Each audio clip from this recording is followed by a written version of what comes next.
Olá!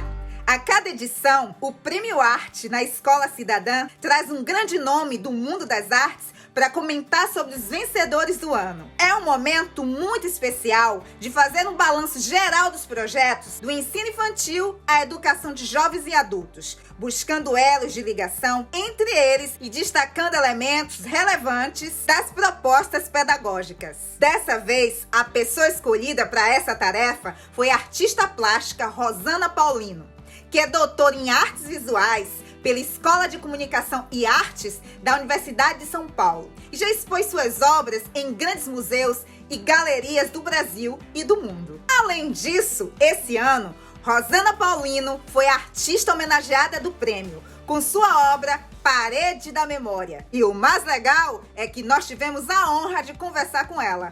Olha só como foi. Pela experiência que eu tenho de trabalho com professores, nós teríamos mais ou menos duas formações. Uma que ela é voltada, talvez, um pouco mais para uma formação artística, formar o artista, e esse artista vai para a sala de aula.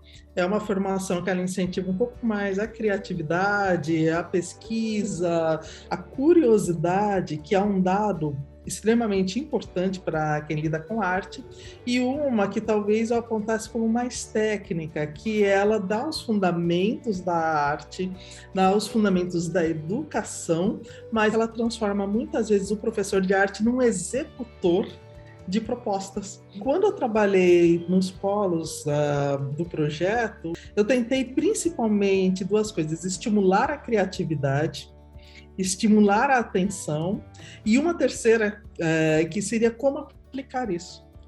Então, a ideia das oficinas que eu participei nos polos formadores do arte na escola era de fazer com que essas profissionais pudessem voltar novamente a esse campo da criatividade.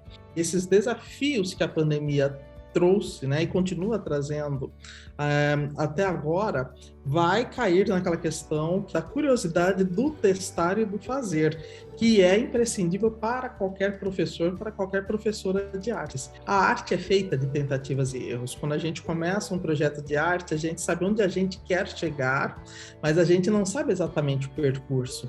E talvez o melhor do projeto de arte é esse percurso, porque é durante ele que nós vamos descobrir coisas novas, é que nós vamos descobrir processos, é que nós vamos descobrir respostas para, inclusive, perguntas que nós nem sabíamos, né? Que nós teríamos que enfrentá-las, porque é durante esse processo, esse circuito, que as dúvidas aparecem. Então, esse talvez seja o mais legal de fazer arte. O projeto que está ligado à música teve uma participação grande dos pais. E isso é absolutamente fundamental. Fundamental quando você sai desse ambiente onde a professora está criando, está mediando o processo criativo e vai para frente do computador. Alguém vai ter que fazer essa mediação ao vivo. É completamente diferente, principalmente no caso de crianças pequenas que não têm autonomia. Então, a participação dos pais ela tem que ser muito ampla, e ela tem que ser ali bastante presente. E a artes, em última instância, está se tornando de maneira muito rápida uma das maneiras que as pessoas usam para se comunicar. E aqui a gente pensando numa expansão dessas possibilidades artísticas, né?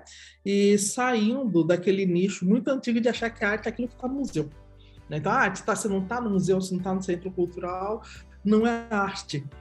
O caso dos indígenas tem sido como esse ano nós temos 2 projetos que foram contemplados, né, e tratam da questão, tem sido um exemplo de como as pessoas têm usado as novas tecnologias para falar das suas culturas, para fazer arte.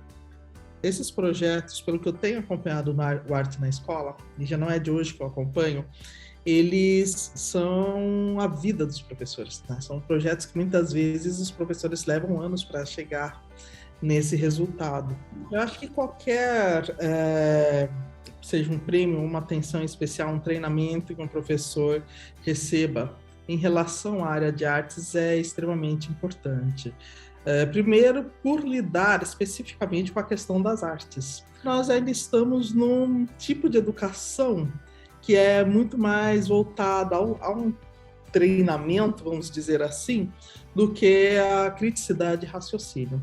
E é justamente nessas duas áreas que as artes elas têm capacidade de influir e, inclusive, de trazer projetos de áreas diferentes, de áreas de conhecimento diferentes e colocá-las juntas. Hoje em dia, um trabalho de arte ele nunca se dá sozinho, né? Ele vai se apoiar nas outras disciplinas. Isso é um ponto muito positivo para as artes, porque esse aspecto de conhecimentos diferentes, criticidade e pensar é justamente um dos pontos falhos que nós temos na educação brasileira. Então, qualquer iniciativa voltada às artes, eu acho que ela é sempre muito bem-vinda, porque ela é capaz de mobilizar maneiras diferentes de se conhecer o mundo e que é uma coisa que falta, que tem estado completamente em falta em relação à educação brasileira.